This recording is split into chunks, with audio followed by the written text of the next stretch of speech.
హైదరాబాద్లో మధురా నగర్ ఒక లైన్లో ఎదురుగా ఈ హోటల్లోకి వెళ్దాం. ఆ షాప్లో నేను ఆర్డర్ చేశాను చికెన్ ఫ్రైడ్ రైస్. ఒక ఎగ్ తీసుకున్నాడు, అది బౌల్లోకి వేసుకొని స్మాష్ చేశాడు. అందుకు చికెన్ వేసాడు, ఆయిల్ వేసాడు, దాన్ని హీట్ కాగానే చికెన్ వేసాడు. సేమ్ దాంట్లోకి స్మాష్ చేసుకున్న చికెన్ దాన్ని హై ఫ్లేమ్ మీద హీట్ చేస్తున్నాం. At the same time chop చేసుకున్న వెజ్జీస్ అన్నీ వేసేస్తున్నాడు. దాంట్లోకి ప్యారలల్గా ఇంకో పక్కన ఉన్న పొయ్యిలో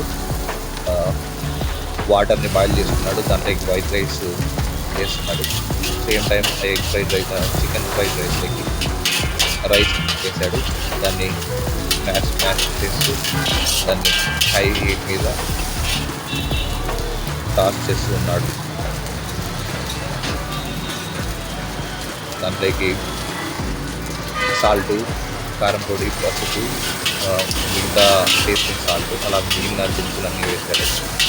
వేసిన తర్వాత అది ఒకసారి మిక్స్ చేసేసి దాంట్లోకి ఇప్పుడు నానా కలర్స్ అంట, మిక్సర్స్ అంట, మొత్తం వాటర్ సాసెస్ అన్నీ వేసేసి లాస్ట్లో చాప్ కొత్తిమీర వేసేసి దాన్ని స్మాష్ చేసేసి ప్లేట్లోకి సర్వ్ చేసేసిస్తున్నాను. నేను టేస్ట్ చేశాను. Okay, not two excellent, not too bad, but okay fully. And ఫైనల్గా హైజెనిక్ కానీ ఏదైనా కానీ it's up to you. And ఎప్పుడైతే మీరు బయట ఫోన్ చేస్తారో అది స్కిప్ చేసుకోండి. ఎందుకంటే నేను చూపిస్తాను కదా, చికెన్ అనేదే లేదు దాంట్లో, జస్ట్ పీసెస్ ఒకటి ఉన్నాయి. పీసెస్ మీన్స్ స్పాంజ్నెస్, ఏదైతే స్పాంజ్ కలర్ ఫామ్ ఉందో అది ఒకటే ఉంది. చికెన్ పీసెస్ అనేటివి లేవు దాంట్లో. అండ్ వెళ్ళేటప్పుడు గోబీ మంచిగా తింటున్నాను ఈజీగా.